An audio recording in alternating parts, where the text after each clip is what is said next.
दोस्तों, आज की कहानी राजा भोज और गंगू तेली की है। दोस्तों, यह कहानी कर्मों के फल पर आधारित है।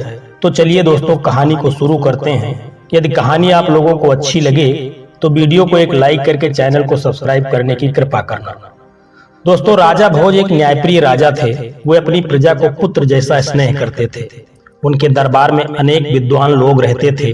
राजा भोज चापलूस और चाटुकार लोगों से हमेशा दूर रहते थे। राजा भोज को उनकी प्रजा देवता के समान पूजती थी और उनका जय जयकार करती थी।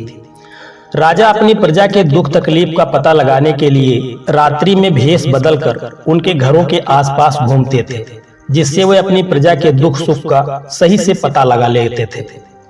एक दिन रात्रि के समय राजा भोज एक गरीब ब्राह्मण की झोपड़ी के पास से गुजर रहे थे। तभी उनकी नजर एक गरीब ब्राह्मण और ब्राह्मणी पर पड़ी। ब्राह्मण की झोपड़ी में एक छोटा सा दीपक जल रहा था। वह ब्राह्मण अपनी पत्नी से कह रहा था कि अब मैं बहुत बूढ़ा और कमजोर हो गया हूँ।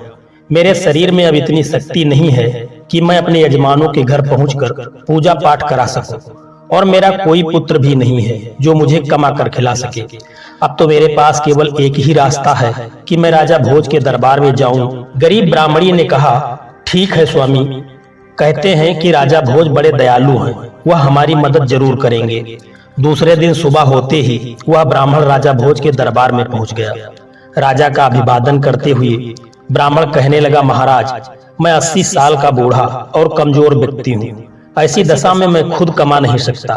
कहते हैं कि बुढ़ापे का सहारा पुत्र होता है, पर मेरा दुर्भाग्य है कि मेरा कोई पुत्र नहीं है। अब ऐसी स्थिति में राजन, मुझे 2 जून की रोटी भी मिलना मुश्किल है। राजा भोज ने उस ब्राह्मण की गरीबी का पता रात्रि में ही लगा लिया था। इसलिए राजा भोज ने 100 सोने और चांदी के सिक्के उस ब्राह्मण को दे दिए।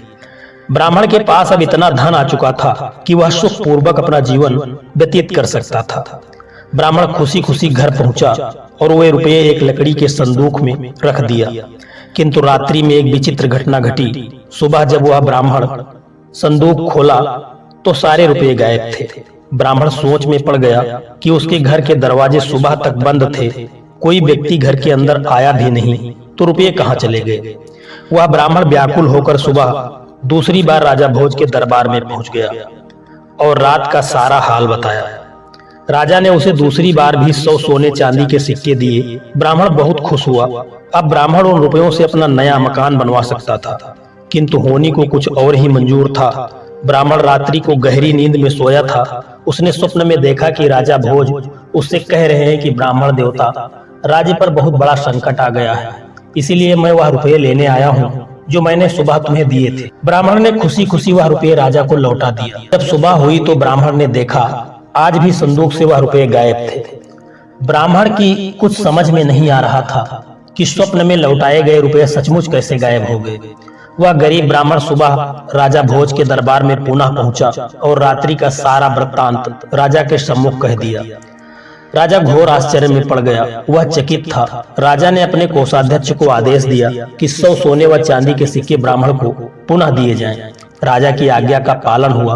ब्राह्मण खुशी खुशी घर पहुंचा, लेकिन राजा भोज ने निश्चय कर लिया था कि वह आज रात्रि खुद ब्राह्मण की कुटिया के पास पहुंचकर सब कुछ अपनी आंखों से देखेगा। रात्रि में राजा जब ब्राह्मण की कुटिया के पास पहुंचा तो रात्रि के तीसरे पहर की घटना देखकर राजा हैरान था। राजा ने देखा कि बिल्कुल उसी की शक्ल सूरत वाला व्यक्ति ब्राह्मण की कुटिया में पहुंचकर वह रुपये वापस मांग रहा है। राजा भोज ने जब यह देखा तो राजा से रहा न गया। राजा अपने उस हमशक्ल व्यक्ति के पास पहुंचकर कहने लगे कि महाशय, आप कौन हैं जो इस गरीब ब्राह्मण को दुखी कर रहे हैं? आप राजा नहीं हैं, राजा तो मैं हूँ। आप इस तरह से क्यों इस ब्राह्मण को दुखी कर रहे हैं और मुझे बदनाम कर रहे हैं? राजा के उस हमशक्ल ने राजा से कहा, राजन, आप नहीं जानते कि यह निर्धन ब्राह्मण अपने किए गए कर्मों का फल भोग रहा है। इस ब्राह्मण के रुपये या तो गायब हो जाएंगे या इसका बना बनाया मकान गिर जाएगा। यह इन पैसों का उपयोग नहीं कर पाएगा क्योंकि सुख इसके भाग्य में है ही नहीं। राजन, हर व्यक्ति को उसके किए गए पूर्व कर्मों का फल मिलता है। इस ब्राह्मण की निर्धनता इसके पूर्व में किए गए कर्मों के कारण ही मिली है। राजा भोज ने कहा, इसमें कोई संशय नहीं है महाराज, लेकिन मैं आपसे विनती करता हूं कि इसे कोई दंड न दें। इसकी करनी का दंड मैं भुगतने के लिए तैयार हूँ। राजा ने बहुत अनुनय विनय की। तब राजा का वह हमशक्ल कहने लगा, राजन, होनी का दंड तो सबको मिलता है। मनुष्य कर्मों और भाग्य का गुलाम है। तुम्हें भी अपने पूर्व में किए गए कर्मों का फल भोगना पड़ेगा। इससे कोई बच नहीं सकता। इस दुनिया में सबको प्रकृति से लड़ना पड़ता है। यह प्रकृति ही सबको अच्छा और बुरा अवसर प्रदान करती है। कर्मों का खेल बड़ा विचित्र है। यह कहकर वह राजा का हमशक्ल गायब हो गया। एक दिन राजा अपने सबसे तेज और ताकतवर घोड़े पर सवार होकर जंगल में शिकार खेलने निकल गया। राजा के साथ कुछ सिपाही भी थे। सारा दिन शिकार की तलाश करते करते वे अपने राज्य की सीमा पर पहुंच गए। राजा के सिपाही पीछे छूट गए। तभी उस घोड़े ने एक ऊंची पहाड़ी से छलांग लगा दिया। राजा भोज लहूलुहान होकर घोड़े से गिरकर मूर्छित हो गए। उनका मुकुट भी गिर गया। राजा भोज को जब होश आया तो उन्होंने देखा कि वे पड़ोसी राजा के सिपाहियों के कब्जे में हैं। सिपाहियों ने पूछा कि तुम कौन हो, यहाँ कैसे आए? राजा की जुबान बंद हो गई थी। राजा ने कोई उत्तर नहीं दिया। इस पर सिपाहियों ने राजा को हमलावर शत्रु समझकर मारा पीटा और घायल करके नगर के बाहर सुनसान जगह पर फेंक दिया। तभी उसी राज्य का रहने वाला गंगू तेली उधर से गुजर रहा था। उसकी नजर राजा पर पड़ी। वह घायल राजा को उठाकर अपने घर ले गया, क्योंकि राजा के भाग्य की विडंबना ही राजा को गंगू तेली के घर पहुंचा दिया। गंगू तेली ने राजा की मरहम पट्टी करके राजा को स्वस्थ कर दिया। राजा को जब होश आया तो राजा ने अपने जीवनदाता को देखा, लेकिन राजा तो बेजुबान हो चुका था। गंगू तेली राजा को देखते ही समझ गया कि वह कोई कुलीन व्यक्ति है जो भाग्य का मारा है, इसीलिए इसे शत्रु समझकर पीटा गया है। कुछ दिन बाद ही राजा भोज पूर्ण रूप से स्वस्थ हो गए, लेकिन राजा भोज यह जानते थे कि सत्यता जानने पर इस राज्य का राजा उन्हें शत्रु समझकर कैद में डाल देगा। इसीलिए राजा भोज चुप रहे। गंगू तेली ने राजा को कोल्हू पेरने का काम दिया। राजा ने उसे सहर्ष स्वीकार कर लिया। गंगू तेली खुद भी राजा के साथ कोल्हू का बैल बनता था, किंतु हीरा तो कोयले के बीच भी चमकता है और चिंगारी घोर अंधेरे में भी चमकती हुई दिखाई देती है। गंगू तेली ने राजा की विशाल बाहें, चौड़ी छाती, चमकता हुआ मस्तक देखकर अनुमान लगाया कि यह उसका दास जो है वह कोई साधारण व्यक्ति नहीं है। राजा भोज को अपने जीवनदाता का कर्ज चुकाना था, इसीलिए पूर्ण स्वस्थ हो जाने पर भी राजा ने अपना भेद नहीं खोला। एक दिन राजा स्वभाव बस कोई एक गीत गुनगुना रहे थे, तो वहां तेल के लिए आए हुए ग्रामीणों ने राजा का गीत सुना। राजा की मधुर आवाज सबके मन को भा गई। फिर जब राजा कोई गीत गाता तो गंगू तेली के साथ सभी गीत का आनंद लेते। उस देश का राजा भी संगीत का बहुत बड़ा प्रेमी था। उसकी राजकुमारी भी संगीत की शिक्षा ले रही थी।